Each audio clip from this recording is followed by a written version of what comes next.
Livre deuxième, chapitre 13, Petit Gervais. Jean Valjean sortit de la ville comme s'il s'échappait. Il se mit à marcher en toute hâte dans les champs, prenant les chemins et les sentiers qui se présentaient sans s'apercevoir qu'il revenait à chaque instant sur ses pas.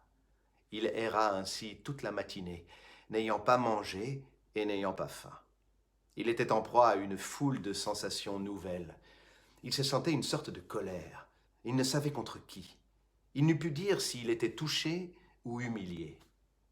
Il lui venait par moments un attendrissement étrange qu'il combattait et auquel il opposait l'endurcissement de ces 20 dernières années. Cet état le fatiguait. Il voyait avec inquiétude s'ébranler au-dedans de lui l'espèce de calme affreux que l'injustice de son malheur lui avait donné. Il se demandait qu'est-ce qui remplacerait cela. Parfois, il eût vraiment mieux aimé être en prison avec les gendarmes et que les choses ne se fussent point passées ainsi. Cela l'eût moins agité. Bien que la saison fût assez avancée, il y avait encore, çà et là, dans les haies, quelques fleurs tardives dont l'odeur, qu'il traversait en marchant, lui rappelait des souvenirs d'enfance. Ces souvenirs lui étaient presque insupportables, tant il y avait longtemps qu'ils ne lui étaient apparus. Des pensées inexprimables s'amoncelèrent ainsi en lui toute la journée.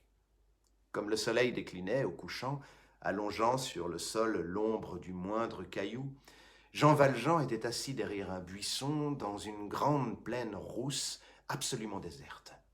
Il n'y avait à l'horizon que les Alpes, pas même le clocher d'un village lointain. Jean Valjean pouvait être à 3 lieues de Digne. Un sentier qui coupait la plaine passait à quelques pas du buisson. Au milieu de cette méditation, qui n'eût pas peu contribué à rendre ses haillons effrayants pour quelqu'un qui l'eût rencontré, il entendit un bruit joyeux. Il tourna la tête et vit venir par le sentier un petit Savoyard d'une dizaine d'années qui chantait, sa vielle au flanc et sa boîte à marmotte sur le dos. Un de ces doux et gais enfants qui vont de pays en pays, laissant voir leurs genoux par les trous de leurs pantalons. Tout en chantant, l'enfant interrompait de temps en temps sa marche et jouait aux osselets avec quelques pièces de monnaie qu'il avait dans sa main. Toute sa fortune, probablement. Parmi cette monnaie, il y avait une pièce de 40 sous. L'enfant s'arrêta à côté du buisson sans voir Jean Valjean et fit sauter sa poignée de sous que jusque-là il avait reçue avec assez d'adresse tout entière sur le dos de sa main. Cette fois, la pièce de 40 sous lui échappa et vint rouler vers la broussaille jusqu'à Jean Valjean. Jean Valjean posa le pied dessus. Cependant, l'enfant avait suivi sa pièce du regard et l'avait vue. Il ne s'étonna point et marcha droit à l'homme. C'était un lieu absolument solitaire. Aussi loin que le regard pouvait s'étendre, il n'y avait personne dans la plaine ni dans le sentier. On n'entendait que les petits cris faibles d'une nuée d'oiseaux de passage qui traversaient le ciel à une hauteur immense. L'enfant tournait le dos au soleil qui lui mettait des fils d'or dans les cheveux et qui empourprait d'une lueur sanglante la face sauvage de Jean Valjean. « Monsieur, dit le petit Savoyard, avec cette confiance de l'enfance qui se compose d'ignorance et d'innocence. Ma pièce. Comment t'appelles-tu ? Dit Jean Valjean. Petit Gervais, monsieur. Va-t'en, dit Jean Valjean. Monsieur, reprit l'enfant, rendez-moi ma pièce. Jean Valjean baissa la tête et ne répondit pas. L'enfant recommença. Ma pièce, monsieur. L'œil de Jean Valjean resta fixé à terre. Ma pièce, cria l'enfant, ma pièce blanche, mon argent. Il semblait que Jean Valjean n'entendit point. L'enfant le prit au collet de sa blouse et le secoua. Et en même temps, il faisait effort pour déranger le gros soulier ferré posé sur son trésor. « Je veux ma pièce de 40 sous !» L'enfant pleurait. La tête de Jean Valjean se releva. Il était toujours assis.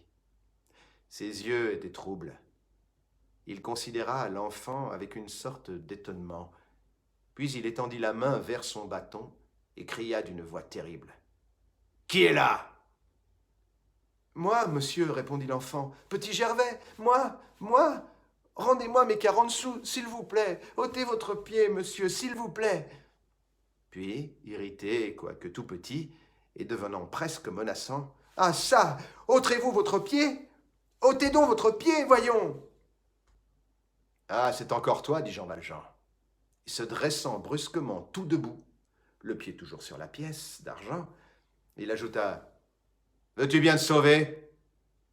L'enfant effaré le regarda, puis commença à trembler de la tête aux pieds, et après quelques secondes de stupeur, se mit à s'enfuir en courant de toutes ses forces, sans oser tourner le cou, ni jeter un cri. Cependant, à une certaine distance, l'essoufflement le força de s'arrêter, et Jean Valjean, à travers sa rêverie, l'entendit qui sanglotait. Au bout de quelques instants, l'enfant avait disparu. Le soleil s'était couché.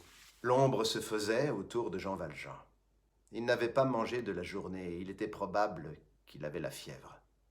Il était resté debout et n'avait pas changé d'attitude depuis que l'enfant s'était enfui. Son souffle soulevait sa poitrine avec des intervalles longs et inégaux. Son regard, arrêté à 10 ou 12 pas devant lui, semblait étudier avec une attention profonde la forme d'un vieux tesson de faïence bleue tombé dans l'herbe. Tout à coup, il tressaillit. Il venait de sentir le froid du soir. Il raffermit sa casquette sur son front, chercha machinalement à croiser et à boutonner sa blouse, fit un pas et se baissa pour reprendre à terre son bâton. À ce moment, il aperçut la pièce de 40 sous que son pied avait à demi enfoncée dans la terre et qui brillait parmi les cailloux. Ce fut comme une commotion galvanique. « Qu'est-ce que c'est que ça ?» dit-il entre ses dents. Il recula de 3 pas, puis s'arrêta, sans pouvoir détacher son regard de ce point que son pied avait foulé l'instant d'auparavant, comme si cette chose qui luisait là dans l'obscurité eût été un œil ouvert, fixé sur lui. Au bout de quelques minutes, il s'élança convulsivement vers la pièce d'argent, la saisit et, se redressant, se mit à regarder au loin dans la plaine, jetant à la fois ses yeux vers tous les points de l'horizon, debout et frissonnant comme une bête fauve égarée qui cherche un asile. Il ne vit rien.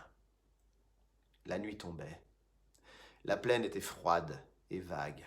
De grandes brumes violettes montaient dans la clarté crépusculaire. Il dit « Ah !» et se mit à marcher rapidement dans une certaine direction, du côté où l'enfant avait disparu.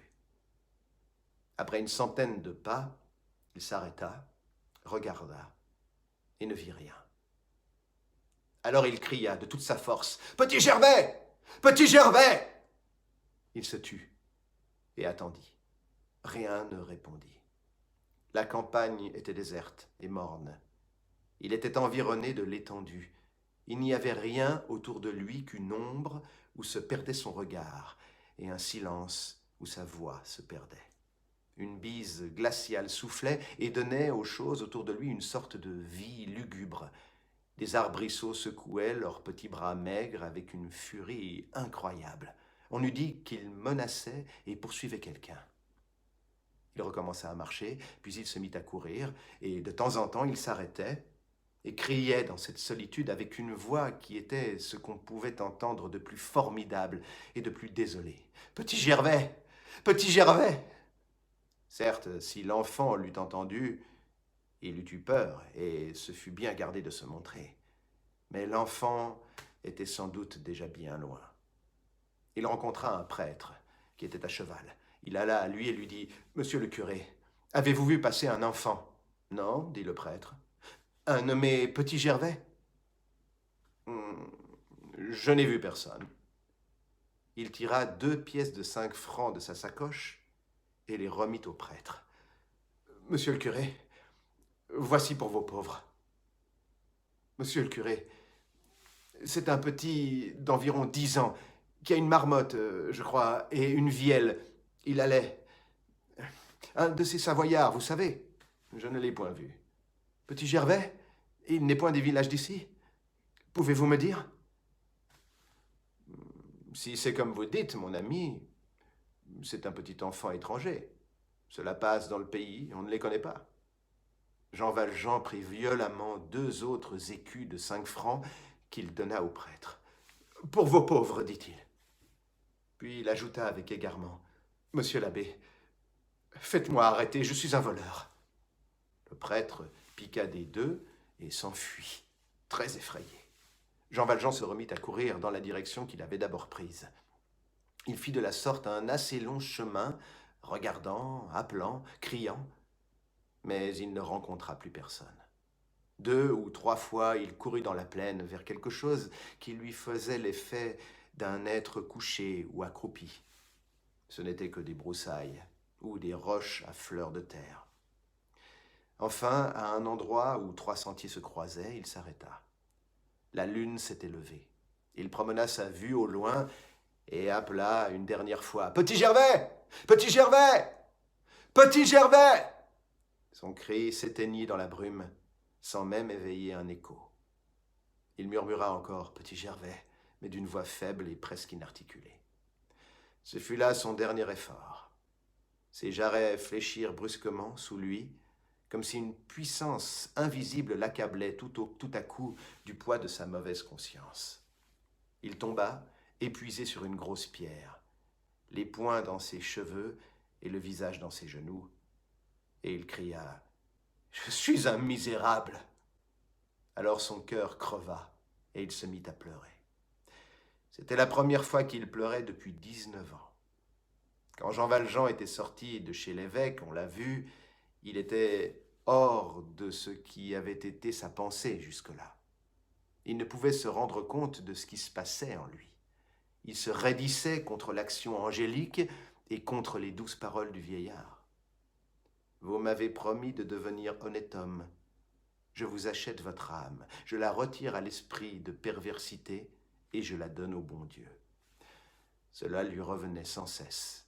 Il opposait à cette indulgence céleste l'orgueil qui est en nous comme la forteresse du mal.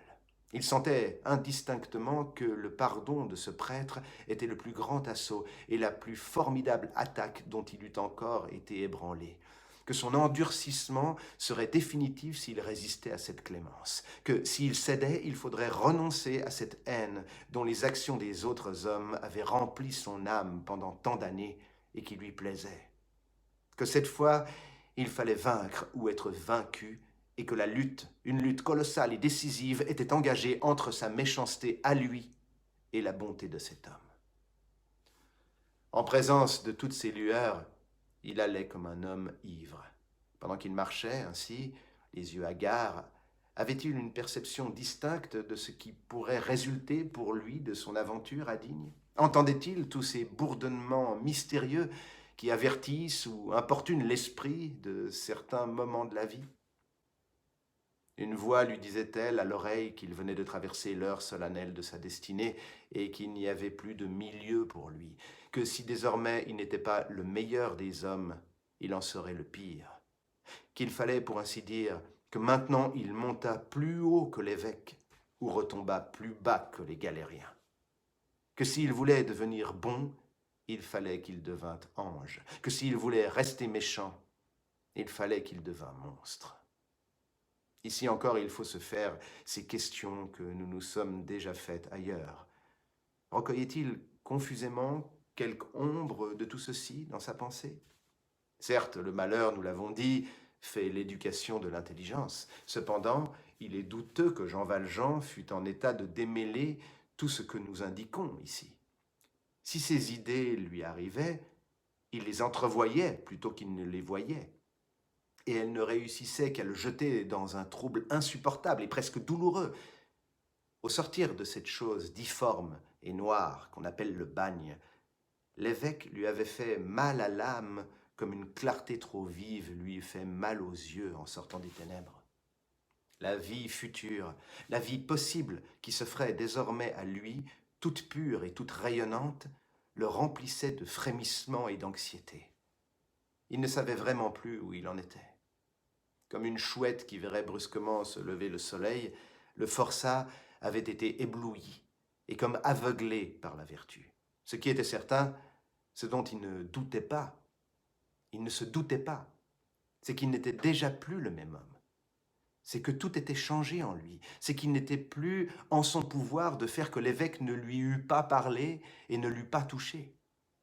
Dans cette situation d'esprit, il avait rencontré Petit Gervais et lui avait volé ses 40 sous. Pourquoi?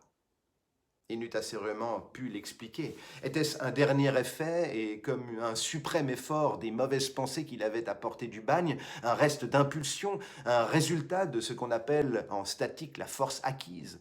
C'était cela et c'était aussi peut-être moins encore que cela. Disons-le simplement, ce n'était pas lui qui avait volé, ce n'était pas l'homme, c'était la bête qui, par habitude et par instinct, avait stupidement posé le pied sur cet argent pendant que l'intelligence se débattait au milieu de tant d'obsessions inouïes et nouvelles. Quand l'intelligence se réveilla et vit cette action de la brute, Jean Valjean recula avec angoisse et poussa un cri d'épouvante. C'est que, phénomène étrange, et qui n'était possible que dans la situation où il était, en volant cet argent à cet enfant, il avait fait une chose dont il n'était déjà plus capable. Quoi qu'il en soit, cette dernière mauvaise action eut sur lui un effet décisif. Elle traversa brusquement ce chaos qu'il avait dans l'intelligence et le dissipa, mit d'un côté les épaisseurs obscures et de l'autre la lumière, et agit sur son âme, dans l'état où elle se trouvait, comme de certains réactifs chimiques agissent sur un mélange trouble en précipitant un élément et en clarifiant l'autre.